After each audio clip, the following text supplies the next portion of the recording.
Telugu cinema పరిశ్రమలో విలక్షణ నటుడిగా గుర్తింపు పొందిన కోట శ్రీనివాసరావు గురించి ఇటీవలి వచ్చిన వార్తలు అభిమానులను కలవరపెడుతున్నాయి. గత కొంతకాలంగా వయసు రీత్యా సినిమాలకు దూరంగా ఉంటున్న ఈ సీనియర్ నటుడు తాజాగా తీవ్రమైన ఆరోగ్య సమస్యలతో సతమతమవుతున్నట్లు సమాచారం. ముఖ్యంగా డయాబెటిస్ సమస్య తీవ్రతరం కావడంతో ఆయన కాళ్లకు సంబంధించిన ఆరోగ్య సమస్యలు ఎదుర్కొంటున్నారని, కొన్ని సందర్భాలలో కాళ్లను తొలగించాల్సిన దుస్థితి వచ్చే అవకాశం ఉందనే వార్తలు వైరల్ గా మారుతున్నాయి. ఈ విషయం గురించి ఇటీవలి నిర్మాత బండ్ల గణేష్ షేర్ చేసిన ఫోటో మరింత ఆందోళన కలిగించింది. ఈ ఫోటోలో కోట శ్రీనివాసరావు కాళ్లు నల్లగా వాచిపోయి కట్టుకట్టి ఉన్నట్లు కనిపిస్తోంది. ఇది అభిమానులను షాక్కి గురిచేసింది.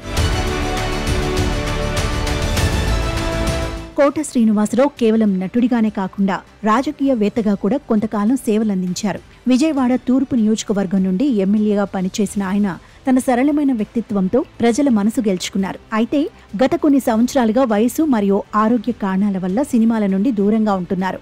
ఎన్నో సినిమాల్లో తన నటనతో నవ్వించి ఏడిపించిన కోట గారి పరిస్థితి చూస్తే బాధగా ఉందని కొంతమంది కామెంట్స్ చేస్తున్నారు. కోట శ్రీనివాసరావు కేసులో ఆయన ఆరోగ్య పరిస్థితి గురించి ఖచ్చితమైన సమాచారం లేనప్పటికీ ఈ వార్తలు డయాబెటిస్ గురించి అవగాహన కల్పించడానికి ఒక అవకాశంగా మారాయి. అభిమానులు మరియు సామాన్య ప్రజలు తమ ఆరోగ్యం పట్ల జాగ్రత్త వహించాలని, ముఖ్యంగా డయాబెటిస్ వంటి దీర్ఘకాలిక వ్యాధుల విషయంలో అప్రమత్తంగా ఉండాలని నిపుణులు సూచిస్తున్నారు.